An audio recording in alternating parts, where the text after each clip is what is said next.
SSP application ಯಾರೆಲ್ಲ students apply ಮಾಡ್ತಾ ಇದ್ದೀರಾ, ಸೊ ಕೆಲವೊಂದಿಷ್ಟು ರೂಲ್ಸ್ ಅಂಡ್ ರೆಗ್ಯುಲೇಷನ್ ನೀವು ಫಾಲೋ ಮಾಡ್ಲೇಬೇಕಾಗತ್ತೆ.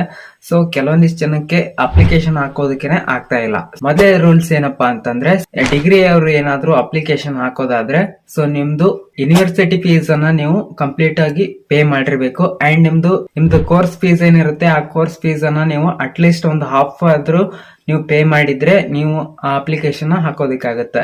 ಕೆಲವೊಂದಿಷ್ಟು ಸ್ಟೂಡೆಂಟ್ಸ್ ಏನ್ ಮಾಡ್ತಾ ಇದಾರೆ ಅಂದ್ರೆ NSP ಮತ್ತೆ SSP ಎರಡು ಅಪ್ಲಿಕೇಶನ್ ಅಪ್ಲೈ ಮಾಡ್ತಾ ಇದ್ರೆ. ಸೊ ಈ ತರ ಮಾಡೋದಕ್ಕೆ ಹೋಗ್ಬಿಡಿ. ಈ ತರ ಏನಾದ್ರು ಮಾಡಿದ್ರೆ ಸೊ ಎರಡು ಸ್ಕಾಲರ್ಶಿಪ್ ನಿಮ್ಗೆ ಬರಲ್ಲ. ಸೊ ಒಂದು ಅಪ್ಲೈ ಮಾಡಿ. ಸೊ SSP ಹಾಕೋದಾದ್ರೆ SSP ಹಾಕಿ, ಅಥವಾ NSP ಹಾಕೋದಾದ್ರೆ NSP ಹಾಕಿ.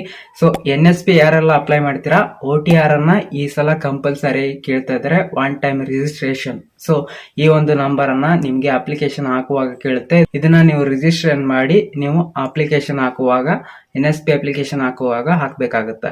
ಅಂಡ್ ನೀವು SSP ಅಪ್ಲಿಕೇಶನ್ ಯಾರೆಲ್ಲ ಹಾಕ್ತಾ ಇದ್ದೀರಾ ಸೊ ಅವ್ರಿಗೆ KYC ಕೇಳ್ತಾ ಇದೆ. KYC ಅಂತ ಇರುತ್ತೆ. ನೀವು SSP ವೆಬ್ಸೈಟ್ ನ ಓಪನ್ ಮಾಡಿದಾಗ ಅಲ್ಲಿ ನಿಮ್ಗೆ ಜಸ್ಟ್ ನಿಮ್ಮ ಒಂದು ಫೋಟೋನ ಸೆಲೆಕ್ಟ್ ಮಾಡೋದು ಕೇಳುತ್ತೆ.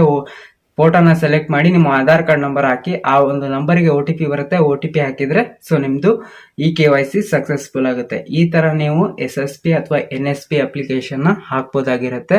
ಸೊ ಏನಾದ್ರೂ ಮಿಸ್ಟೇಕ್ ಮಾಡಿದ್ರೆ ಸೊ ನಿಮ್ಗೆ ಅಪ್ಲಿಕೇಶನ್ ಹಾಕೋದಕ್ಕೆ ಆಗಲ್ಲ. ಸೊ ಇನ್ನೇ ಏನಾದ್ರೂ ಡೌಟ್ ಇದ್ರೆ ಕಮೆಂಟ್ ಬಾಕ್ಸ್ ಅಲ್ಲಿ ಕಮೆಂಟ್ ಮಾಡಿ. ಐ ಹೋಪ್ ಒಂದು ವಿಡಿಯೋ ನಿಮ್ಗೆ ಯೂಸ್ಫುಲ್ ಆಗಿದೆ ಅಂತ ಅನ್ಕೋತೀನಿ. ಇಷ್ಟ ಆದ್ರೆ ಒಂದು ಲೈಕ್ ಅನ್ನ ಮಾಡಿ, ನಿಮ್ಮ ಫ್ರೆಂಡ್ಸ್ ಗಳಿಗೂ ಕೂಡ ಒಂದು ವಿಡಿಯೋನ ಶೇರ್ ಮಾಡಿ. ಅಕೌಂಟ್ ಅನ್ನ ಫಾಲೋ ಮಾಡ್ಕೊಂಡಿಲ್ಲ ಅಂದ್ರೆ ಫಾಲೋ ಮಾಡ್ಕೊಳ್ಳಿ. ಮತ್ತೆ ಯೂಟ್ಯೂಬ್ ಅಲ್ಲಿ ನೋಡ್ತಾ ಇದ್ರೆ ಸಬ್ಸ್ಕ್ರೈಬ್ ಮಾಡ್ಕೊಳ್ಳಿ. ಸಿಗೋಣ.